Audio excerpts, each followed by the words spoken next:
खड़े होकर दिखाएंगे और उस दिन इस समाज की सोच को बदल के दिखाएंगे। जब इस समाज में ही नहीं है तुम्हारी पड़ी, तो तुम क्यों इस समाज की सोच को बदलने पर अड़ी? ऐसा ही होता आया है, ऐसा ही होता रहेगा। महिलाओं के बारे में इस समाज की सोच कभी नहीं बदलेगी।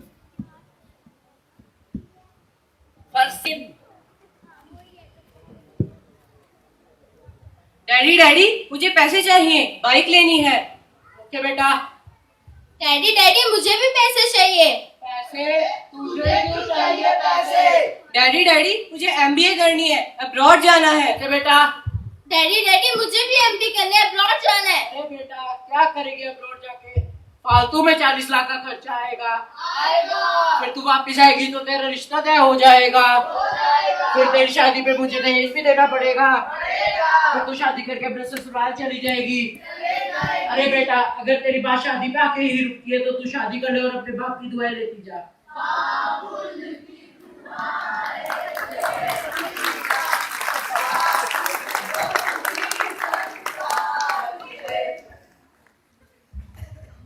हमारे समाज में महिलाओं को निर्णय लेने का पूरा अधिकार तो है, पर फिर भी ज्यादातर औरतें हाउसवाइफ्स हैं।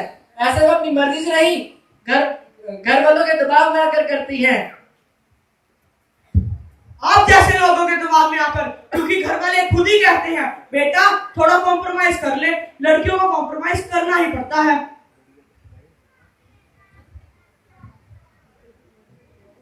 Second scene. अरे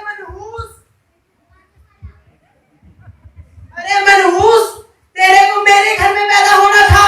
अरे मेरे तो कर्म ही फूटे हैं। आज तो तेरे से छुटकारा पाकर ही रहूंगा।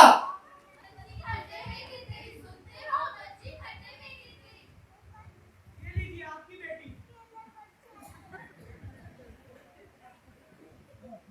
आप देख रहे हैं एनडीटीवी न्यूज़ और अभी खबर थी कि एक बच्ची खड्डे में गिर गई। चलिए उसके पिता से बात करते हैं। आप कैसा महसूस कर रहे हैं? हम तो बहुत ज्यादा खुश हैं।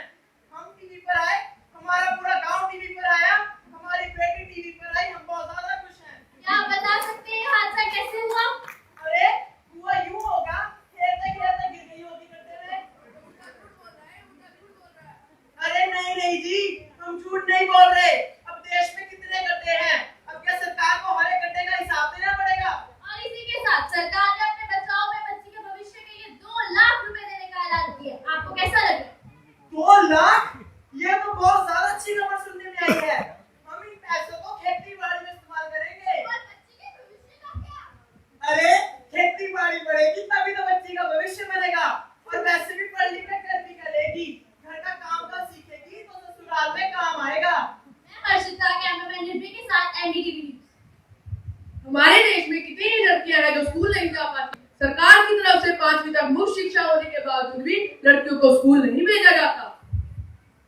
हमारे देश में हर साल 1 लाख से भी ज्यादा लड़कियों को दहेज के कारण मारा जाता है। घर की बदनामी और समाज के डर से घर वाले खुद कहते हैं कि बेटा थोड़ा कॉम्प्रोमाइज कर ले। Third scene.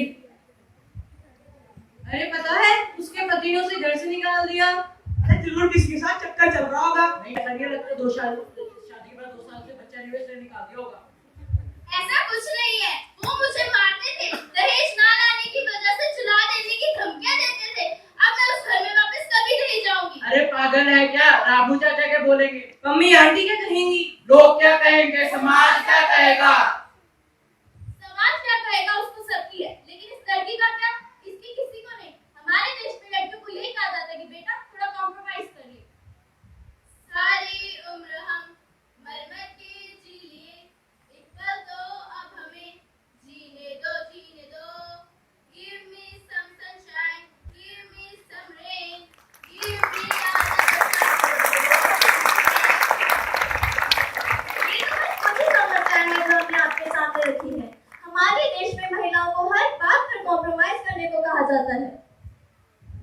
वुमेन एम्पावरमेंट का असली मतलब ये है कि महिलाओं को बराबर का हक और सम्मान मिले। जैसे कि पंडित जवाहरलाल नेहरू ने कहा था, अगर देश को डेवलप करना है तो हम महिलाओं को एम्पावर करें और लड़कियों को खूब पढ़ाएं। अब इस समाज को अपनी सोच बदलनी होगी। अब हम नहीं करेंगे कॉम्प्रोमाइज। समाज की नारी है जो अपनी शर्तों पर जीती है।